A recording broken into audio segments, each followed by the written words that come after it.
예, 안녕하세요. 수지에 살고 있는 임원입니다. 지난 한 주간 저는 좀 바쁘게 지냈는데요.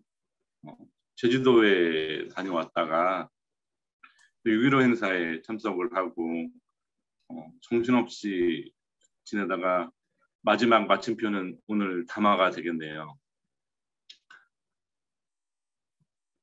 하나님께서 세상을 만드시고 동시에 인간을 창조하셨습니다. 인간은 살기 좋은 에덴 동산에서 머물렀는데 그것은 배고픔도 추위도 없는 안락한 곳입니다. 그런데 그곳에서조차도 한 가지 불안한 요인이 있었습니다. 바로 선과 악을 알게 하는 선악과라는 나무가 존재하는 것인데 그 나무 열매를 따먹으면 정령 죽게 된다고 하나님께서 말씀하셨기 때문입니다. 그런데 아담과 하와는 어느 날 그만 하나님의 명령을 어기고 선악과를 따먹은 죄로 에덴 동산에서 쫓겨나게 됩니다. 에덴 동산은 돌아갈 수 없는 추억으로 남아 모든 인류의 고향이 되고만 셈입니다. 그런데 저는 여기서 이 이야기에 이상한 점 하나를 발견합니다. 과연 완전하지 않은 인간이 언제까지나 하나님의 말씀을 지켜 에덴 동산에서 영원할 수 있을까라는 그런 의문이 들었습니다. 인간이 기계가 아닌 이상 인간은 선택을 통해서 자유를 실현합니다.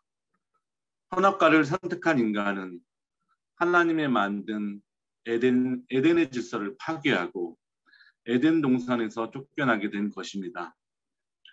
어찌 보면 이 과정은 예정된 수순처럼 느껴집니다.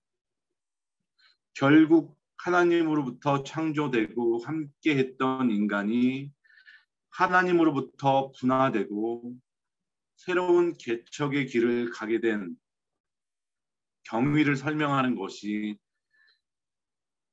에덴의 이야기인데 주로 원죄의 관점, 죄악의 출발과 함께 고통과 고난의 시작이라는 부정적인 관점으로만 이 이야기를 받아들임에 있어서 저는 문제 제기를 하고 싶습니다. 에덴 동산에서 하나님과 함께 했던 시간들은 마치 아기가 엄마와 함께하는 시간들과 같다고 할 수 있습니다. 엄마는 아이의 굶주림, 피곤함, 두려움, 이 모든 것들을 해결해 줍니다. 그렇기 때문에 아이는 일정 기간 동안 엄마를 향한 전지전능한 환상을 갖게 됩니다. 심지어 아이는 본인과 엄마를 분리해서 생각하지 못합니다.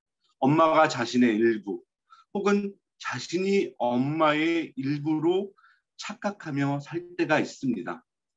하지만 아이가 자라면 어떻게 됩니까? 엄마와 분화되어 자신의 인생을 살아가게 됩니다.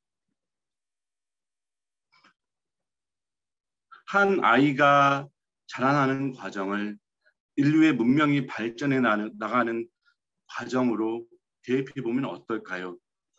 약속을 어기고 에덴에서 쫓겨난 이를 파괴의 아픈 경험이라 할 수 있겠지만 아이러니하게도 인류는 그때부터 창조해내기 시작합니다. 인간은 먹거리를 스스로 찾아야 했고 노동을 해야 하며 안전한 주거지를 만들어야 했습니다. 그러면서 문명이 발생되었고 언어를 사용하게 되었고 과학과 기술이 등장했습니다. 실패가 성공의 어머니인 것처럼 파괴는 창조의 어머니이기도 합니다. 어떤 분야를 막론하고 창조는 이전 것에 연연하지 않으며 과감하게 부숴버릴 때 비로소 이루어집니다. 기존 교회의 질서를 부정하고 특정 지역과 장소를 뛰어넘어 함께 모이고 다양한 목소리를 내고 새로운 성서 해석을 하는 아둘람 공동체는 창조적일까요? 아니면 파괴적일까요? 무엇이든 좋습니다. 우리는 이미 에덴을 지나왔고 그 삶을 받아들였으니까요. 우리의 미래에 언제나 하나님과 함께하며 하나님을 대면하는 우리들이 되기를 소망하고 있습니다. 감사합니다.